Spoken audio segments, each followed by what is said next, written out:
आप सबका बहुत बहुत अभिनंदन। अभी हमारी केंद्र सरकार ने विकसित भारत गारंटी फॉर रोजगार एंड आजीविका मिशन ग्रामीण, ये नया बिल पारित किया था, जिसको महामहिम राष्ट्रपति द्वारा भी अनुमति मिल गई थी। ये हिंदुस्तान में एक बिल का काम करेगा। अब इस पर देखिए, सभी जानते हैं कि पहले नरेगा चलती थी, मनरेगा नाम किया, ये हम सब जानते हैं। और उसमें किस प्रकार की अनियमितताएं होती रही है, ये भी हम सबके सामने है। चूंकि न्यूज चैनल्स और पत्रकार तो इस बात से वाकिफ हैं, प्रत्येक घटनाक्रम से भी वो जानकार हैं। तो केंद्र सरकार ने ये महसूस किया कि इसमें ऐसा कुछ सुधार किया जाना चाहिए कि जिससे जरूरतमंद नागरिक को रोजगार भी मिल सके, रोजगार के अवसर अधिक मिले, और उसमें कुछ सुधार करने थे, वो सुधार भी किए और व्यवस्थित रूप से काम हो सके। अव्यवस्थित काम नहीं हो, कोई काम अधूरा छोड़ दिया जिसका कि जनता के लिए कोई लाभ नहीं होता, कई काम अनुपयोगी कर दिए, कई ऐसे जॉब कार्ड्स भी मिले, लाखों जॉब कार्ड्स कई मठाधीशों के पास में, नेताओं के पास में, कर्मचारी अधिकारियों के पास में मिले। कई ऐसे जॉब कार्ड्स बना दिए गए जो मुंबई में बड़ा बड़ा उद्योग चलाते हैं, व्यापार चलाते हैं, नौकरी करते हैं, कुछ भी करते हैं, और वो उनके नाम यहाँ चल रहे हैं, उनके अकाउंट्स खोल दिए और उनसे वो बिचौलिए धन प्राप्त कर लेते थे। भ्रष्टाचार की पराकाष्ठा हो गई थी। यहाँ तक कि अशोक गहलोत जी ने भी, खुद ने भी, जब ये मेट लोगों की जो यहाँ मीटिंग हुई उसमें भी कहा कि भाई कई सरपंच बोलेरो सरपंच बन गए, ये बात भी उन्होंने कही थी, ये स्वीकारोक्ति भी उनकी है। ऐसे ही नहीं, कई जॉब कार्ड्स कई स्थानीय सरपंचों के पास में मिल गए, वो उनके नाम से अकाउंट खोल देते थे और अकाउंट ऑपरेट करते थे, पैसा निकाल लेते थे। तो सही मजदूर को मजदूरी मिलती नहीं थी, धन का दुरुपयोग होता था और उसकी जांच भी नहीं हो सकती थी, क्योंकि जांच के लिए भी 6% राशि उसमें और दी गई थी, जिसमें कि मैनेजमेंट के निमित्त जो व्यवस्थाएं की गई, जिससे पूरा संभव ही नहीं था। ये ऐसी अव्यवस्थित और भ्रष्टाचार की पराकाष्ठा थी। देश के गाढ़े पसीने का, हमारे नागरिकों के गाढ़े पसीने का, पैसे का दुरुपयोग हो रहा था। तो हमारे केंद्रीय नेतृत्व ने, आदरणीय नरेंद्र मोदी जी ने यह तय किया कि रोजगार मिलना चाहिए, जरूरतमंद को रोजगार सुनिश्चित किया जाए, उसकी गारंटी है, रोजगार मिलेगा और विकसित भारत बनाने के लिए सही उपयोग होगा। उसका कहाँ उपयोग होना चाहिए? पानी के लिए उपयोग होना चाहिए तो पानी का काम होगा, और कोई भी आजीविका के लिए कोई भी निर्णय करना है तो वो काम भी उसमें होने हैं। ये सब उन्होंने तय किया। विकासोन्मुख, यानी कोई कंस्ट्रक्शन वर्क भी करना है तो मटेरियल कंपोनेंट भी सुनिश्चित किया, लेबर कंपोनेंट भी उसमें सुनिश्चित किया, और उसका एक निगरानी की प्रक्रिया भी, और आधुनिक तरीके से जिस प्रकार से हो सकती है वो करने का काम किया, ताकि सही उपयोग हो, जनता के धन का सही उपयोग होना चाहिए, लोगों को रोजगार भी मिलना चाहिए। अब पहले 100 दिन का रोजगार की गारंटी थी। हमारे देश के प्रधानमंत्री नरेंद्र मोदी जी ने और कृषि मंत्री शिवराज सिंह जी ने यह तय किया कि मजदूर को मजदूरी मिलनी चाहिए, तो उसके लिए 125 दिन काम करने का, यानी दिन बढ़ा दिए। पहले 100 दिन थे, 125 दिन काम कर सकता है व्यक्ति। यही नहीं, जो वनवासी क्षेत्र है उस क्षेत्र में 25 दिन और बढ़ाने की घोषणा कर दी, यानी 150 दिन तक वहां काम दिया जा सकता है। यही नहीं, जब किसान अपनी खेती की बुआई करता है और कभी कटाई करता है, उस समय किसान को मजदूर मिलता नहीं था, तो यह तय किया कि उन दिनों में जब फसल की बुआई होती हो और फसल की कटाई होती हो, उस समय ये जो जी राम जी, वीबी जी राम जी, ये बंद रहेगा, ताकि मजदूर को मजदूरी तो चाहिए, तो वो किसान को भी मजदूरी मिल सके। इस प्रकार का उन्होंने ये तय किया। तो मैं सोचता हूँ कि इसमें कोई आलोचना करने की बात नहीं है। आलोचना केवल वो लोग कर रहे हैं जिनको पहले कमाई होती थी, बीच में खाने को मिलता था, अब खाने को मिलता नहीं है, बंद हो गया, इसके लिए वो इस प्रकार की बात कर रहे हैं। मैं आपसे एक बात बताऊं, जी राम जी से क्या इनको ऐतराज हो सकता है? ये वैसे तो अपने आप बन गया कि guarantee, G for guarantee, R for रोजगार, ए फॉर आजीविका, एम फॉर मिशन। तो अब इसे ये राम बन गया तो उनको ऐतराज हो रहा है कि ये राम, मतलब अलग अलग जो नाम ले लिए, और तो इसमें क्या ऐतराज है? अब नाम अलग अलग शब्दों को जोड़ने से कोई नाम बन जाता है, उसी से उनको ऐतराज है। ये मेरे समझ में नहीं आया, उनको ऐसा नहीं करना चाहिए। अब मैं आपसे एक बात बताऊं, हमने रोजगार देने के लिए, मैं आपको तुलनात्मक एक छोटा सा विवेचन करना चाहूंगा कि नरेंद्र मोदी जी की सरकार ने अभी तक जैसे मनरेगा जो पहले चलता था, महात्मा गांधी नरेगा, उसमें पूरे देश में अभी तक केवल 11.74 लाख करोड़ खर्च हुआ था। जब से ये लागू हुआ तब से लेकर के अभी तक 11.74 लाख करोड़ खर्च हुआ, और उसमें से हमारी 11 साल की सरकार ने 8,53,000 करोड़ दे दिए। यानी काम तो हम देना चाहते हैं ना, खर्चे करने में हमने कोई कटौती नहीं की हमारी सरकार ने। यानी जब से लागू हुआ 2004 से, और तब से लेकर के उन्होंने कितना किया, वो केवल मात्र यानी 3.20 उन्होंने खर्च किया, कांग्रेस सरकार ने, और हमने 8.53, कुल मिला के 11.74 में से। तो ये मैं सोचता हूँ कि अब जहां तक नाम की बात है, वो मुझे पता है कि कई सवाल आएंगे कि आपने महात्मा गांधी के नाम को क्यों चेंज किया। वास्तव में देखिए, पहले ये नाम था राष्ट्रीय ग्रामीण रोजगार योजना, जिसका उन्होंने बाद में किया, राजीव गांधी ने जवाहर रोजगार योजना नाम दिया, और उसके बाद में सोनिया मनमोहन जी की सरकार ने नरेगा किया, इसका नाम नरेगा किया। वो उनका नरेगा का मतलब कोई और। फिर बाद में 2005 में मनरेगा किया। यानी नाम तो ये बार बार बदलते हैं। तो जवाहरलाल जी का जब नाम बदला, तो क्या जवाहरलाल जी का अपमान नहीं हुआ क्या?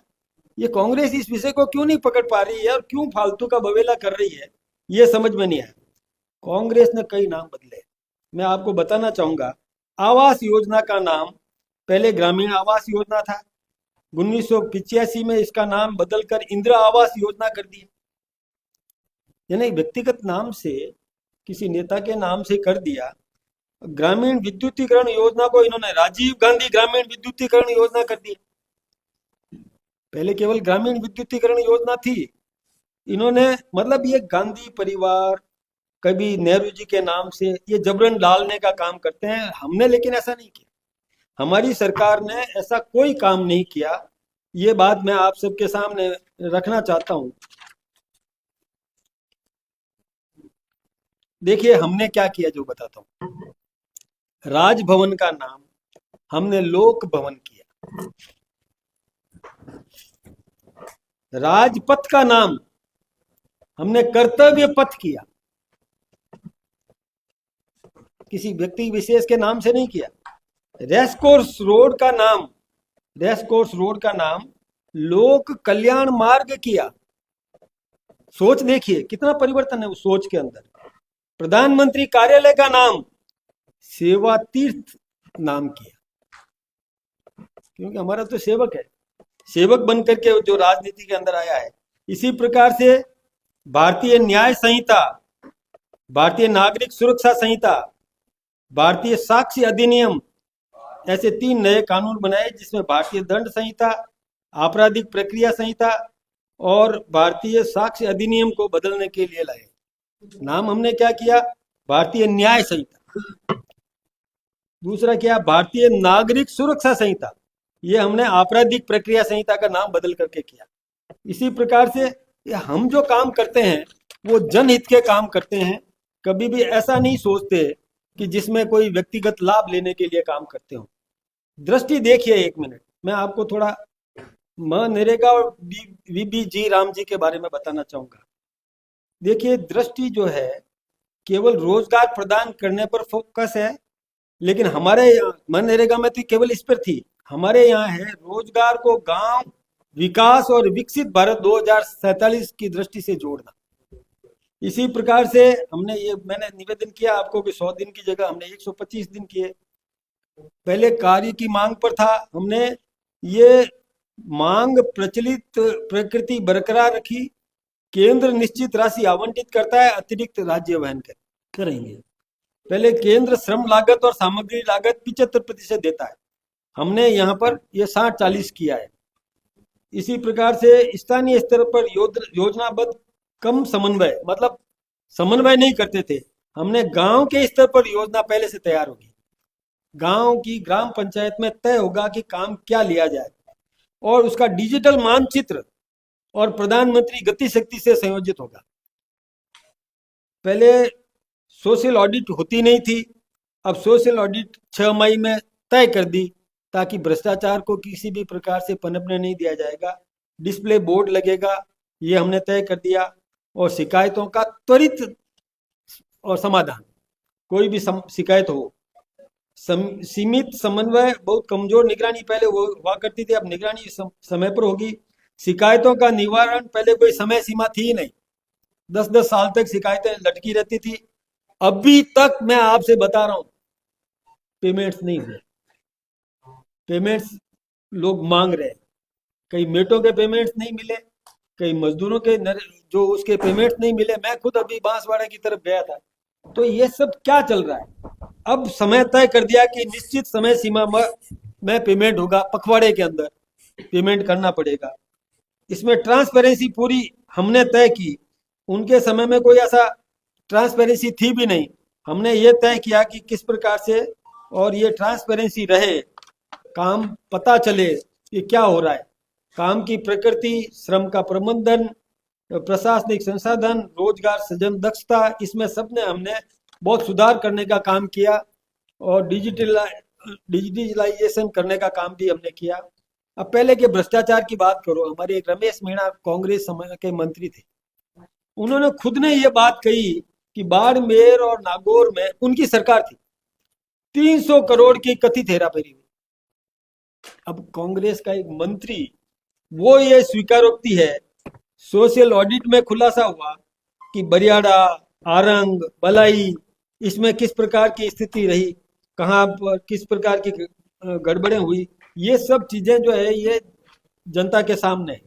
यही नहीं, मैं ये आपको बताना चाहूंगा कि पहले उन्होंने बताया कि केवल नागौर जिले में, रमेश मीणा का कथित बता रहा हूं मैं आपको, रमेश मीणा ने खुद ने जो बोला कि नागौर जिले में 80 करोड़ से 100 करोड़ रुपए के बीच की घोटाले का अनुमान, बाड़मेर में 150 करोड़ से 200 करोड़ के घोटाले का अनुमान है।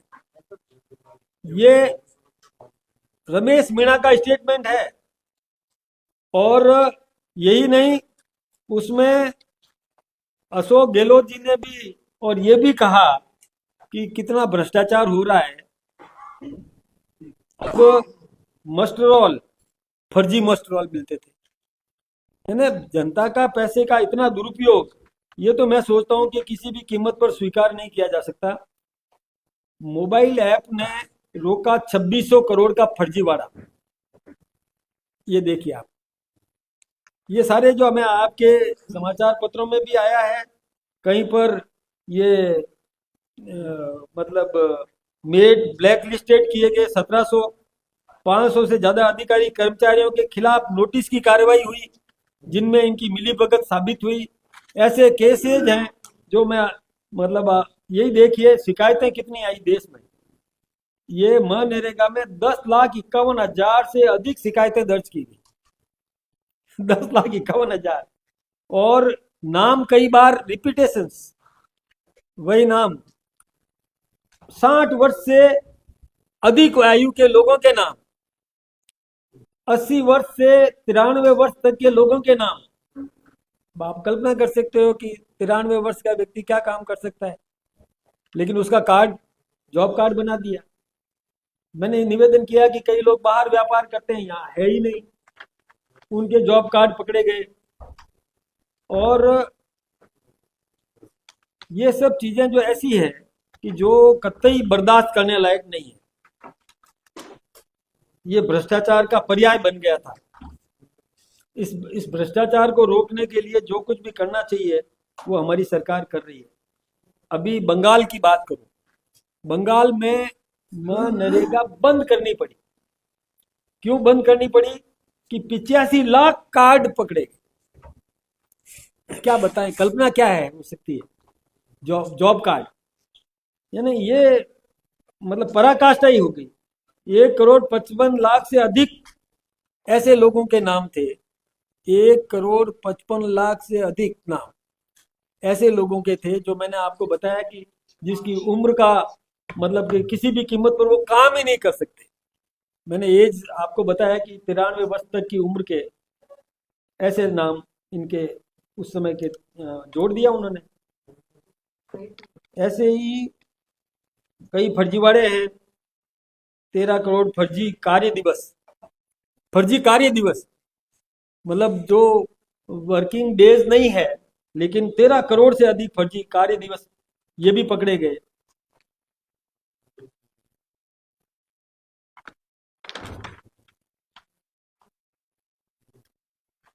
सत्रह सौ, तो मेट्स का मैंने बताया।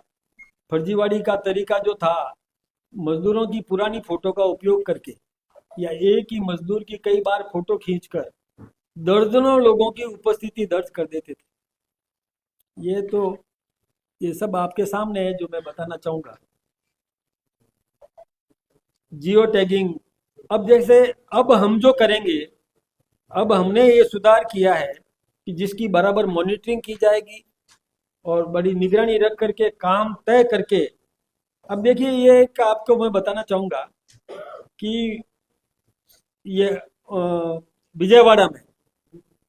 विजयवाड़ा तेलंगाना में YSRCP सरकार के दौरान 250 करोड़ रुपए का भ्रष्टाचार उजागर हुआ।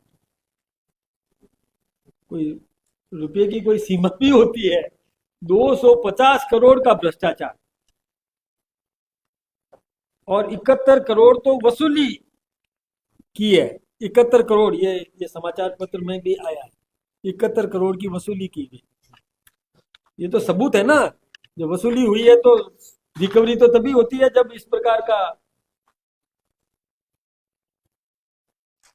टीएमसी का एक प्रवक्ता है बंगाल का, उसने खुद ने स्वीकार किया कि 11,07,804 फर्जी मनरेगा जॉब कार्ड। अब तृणमूल कांग्रेस टीएमसी का वो सांसद और संसद में बोलता है। ये सांसद ने संसद में बोला जो मैं आपके सामने रखा।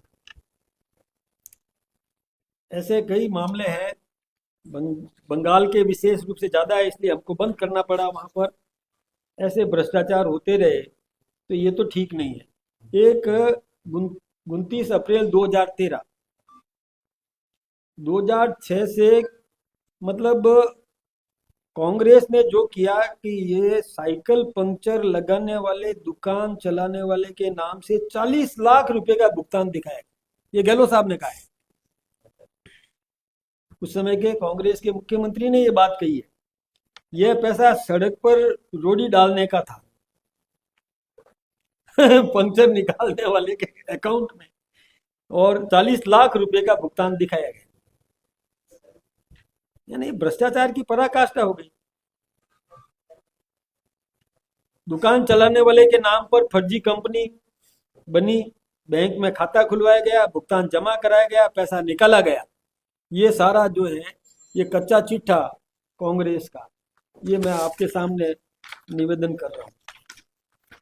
यही नहीं, जयपुर की इस रैली, एक बड़ी रैली की थी उन्होंने। ज्यादातर सरपंच जो है वो बोलेरो गाड़ी लेकर के आए थे, तो मुख्यमंत्री अशोक गहलोत ने बोलेरो सरपंच कहकर चुटकी भी ली। सरपंचों का सामाजिक ऑडिट, बाहरी संस्थाओं से ऑडिट नहीं कराने की मांग सरकार ने ठुकरा दी, तो वो राजस्थान हाईकोर्ट की शरण में चले गए। हाईकोर्ट से सरपंचों को स्टे मिल गया, राज्य सरकार भी सरपंचों के दबाव में आ गई। कौन सी सरकार? कांग्रेस। यानी ये स्थिति है। तो ये पता नहीं इन लोगों को क्या है, कमाने का मौका नहीं मिला। जयराम रमेश, उसने भी ये कहा कि केंद्र के हाथ में कुछ नहीं है। ये जो भ्रष्टाचार, उसमें मिनिस्टर था, he was the minister of that time, उसने ये बात स्वीकारी। जब ये भ्रष्टाचार की बात आई तो उन्होंने कहा कि केंद्र के हमारे हाथ में कुछ नहीं है, हम ज्यादा से ज्यादा पैसा रोक सकते हैं, लेकिन हम ऐसा करना नहीं चाहते क्योंकि इससे गरीब लोगों का ही नुकसान होगा जिन्हें मनरेगा की ज्यादा जरूरत है। यानी चलने दो, यानी खाओ और खाने दो। ये स्थिति उस समय की सरकार ने की थी। और हमारी सरकार ने ये सुनिश्चित किया कि निश्चित रूप से रोजगार मिलना चाहिए, रोजगार का समय बढ़ाया, अधिक रोजगार मिलना चाहिए, काम की गुणवत्ता होना चाहिए। 100 दिन से 125 दिन किए, और बनवासी इलाके में 150 दिन तक कर सकते हैं। कृषि कार्य के समय में और कृषि किसानों को मजदूर मिल सके, ये भी हमने सुनिश्चित किया। तो गलत क्या किया, मुझे ये नहीं समझ में आया। इनको काम में से केवल नाम के लिए हंगामा कर रहे हैं। काम में कोई ऐतराज हो तो बताओ, काम में कमी की है तो बताओ, कटौती की है तो बताओ। हम अधिक पैसा हम दे रहे हैं, उन्होंने 3 करोड़ 20 लाख ही दिए थे पूरे 11 साल में, और हमने 8 करोड़ 27 लाख दे दिए। हाँ, हमने इतने रुपए दिए। हम तो रोजगार देना चाहते हैं ना। अब केवल नाम को लेकर के, और नाम भी कैसा, मैंने आपको बता दिया कि कैसे ये नाम बना। कोई उनके नाम से नहीं कर दिया, नाम यूं बन गया शब्दों से। अब इसमें ऐतराज है उनको, उन्होंने तो क्या क्या कर दिया था जो मैंने आपके सामने रखा है। इसलिए ये किसी भी प्रकार से जनता भ्रमित नहीं होने वाली है। जनता सब जागरूक है, जनता समझदार है। जनता को, जरूरतमंद को रोजगार मिलना चाहिए, उसके लिए हमने गारंटी की रोजगार देंगे। हमने ये भी तय किया कि पेमेंट सप्ताह भर में मिलेगा, ज्यादा से ज्यादा 15 दिन, और अधिक लंबा करने पर पेनल्टी लगेगी, पेनलाइज होगा। पेमेंट लेट किया तो पेनल्टी लगेगी, मजदूर का हित सुरक्षित रहेगा। अब इसमें क्या ऐतराज की बात मुझे कोई समझाए कांग्रेस के नेता। अब उनको क्या है कि पहले तो हंगामा करते थे अरावली के नाम पर, अब वो उनका हंगामा फ्यूज हो गया, सारी हवा उनकी निकल गई। तो अब इसको लेकर के, और बीबी जी राम जी को लेकर के, और इसी में और लगा रहे। कोई सकारात्मक काम करे तो समझ में आता है, पॉजिटिव काम करे। विपक्ष है, विरोध करे, कोई चिंता की बात नहीं, लेकिन विरोध भी सही तरीके से करे, फालतू जनता को भ्रमित करने का काम नहीं करे। ये बात बिल्कुल सही है कि अब सीधा पैसा खाते में आ रहा है। मोदी जी ने बिचौलिए का पैसा रोक दिया। राजीव गांधी कहते थे मैं 1 रुपया भेजता हूँ, 15 पैसा नीचे पहुंचता है। तो अब हमने वो 85 पैसे का वो जो बिचौलिए जो खाते थे ना, उसको रोक दिया तो उनके पेट में मरोड़े उठ रहे हैं, उनको खाने को मिल नहीं रहा है, उनका घर चल नहीं रहा है। इसलिए उनको तो चाहिए कि हमको ये चलने देते हैं। हमें क्या ये नई चीज क्यों ले आए, क्यों जांच हो रही है, क्यों काम तय कर रहे हो। वास्तव में ये बात देखिए, आप समझिए कि कोई टैंक बनाना है, कोई पाउंड बनाना है, और उसको आधा पाउंड बना करके छोड़ दिया जाए तो किस ये उपयोग आएगा क्या, जनता के उपयोग में आएगा क्या। कोई मेड बनानी है, थोड़ी सी मेड बनाई और छोड़ दी, पूरा नहीं होने दिया काम, वो काम आएगा क्या। कहीं खड्डा खोद दिया, उसमें पेड़ पौधा डाला ही नहीं, तो वो कोई काम आएगा क्या। ऐसे ही कहीं पर भी कोई निर्माण करने का काम है, उसमें कोई कंपोनेंट बराबर अनुपात में नहीं दिया और वो काम ध्वस्त हो जाएगा, तो वो बेकार चला जाएगा। जितने भी परिसंपत्तियों का निर्माण होना चाहिए था, परिसंपत्तियों का निर्माण नहीं होने दिया। परिसंपत्ति पूरी निर्माण होती है तब जनता के उपयोग में आती है। यदि परिसंपत्ति बनी नहीं, पैसा लग गया, ये ठीक बात नहीं है। ये सबको समझना की जरूरत है। अब हमने ये सुनिश्चित किया कि काम तय होगा, काम पूरा होगा, काम पूरा करवाने के बाद में नया काम चालू होगा, मजदूरों को रोजगार सुनिश्चित करेंगे। ये सब काम हमने किया तो किसको ऐतराज है और क्यों ऐतराज? इसलिए मैं आप सबका इतने महत्वपूर्ण समाज में प्रतिष्ठित चैनल्स का मैं उपयोग लेना चाहूँगा कि जनता में कोई भ्रम पैदा करने की कोशिश करे, उनको आप बेनकाब करिए, क्योंकि जनहित है, राष्ट्रहित है। हमको 2047 में भारत को विकसित भारत बनाना है। इसमें आप सबकी बहुत बड़ी भूमिका होगी। आप बिल्कुल एक जागरूक और पत्रकार हैं, जागरूक चैनल्स के और कर्मठ पत्रकार हैं। तो आप जो कोई अफवाह फैलाने के लिए, भ्रम पैदा करने के लिए यदि आपके बीच में आए तो आप ऐसे प्रश्न करके निरुत्तर करें उनको, तब जाकर के और सही स्थिति में देश की सेवा हो सकती है। तब जाकर के सही स्थिति में नेतृत्व में सुधार आ सकता है, सही दिशा में सोच बनेगी। मैं यही चाहूंगा आपसे कि आप और हम सब मिलकर के इस राष्ट्र के सर्वांगीण विकास में अपना योगदान दें। आप सबका बहुत बहुत अभिनंदन, बहुत बहुत धन्यवाद।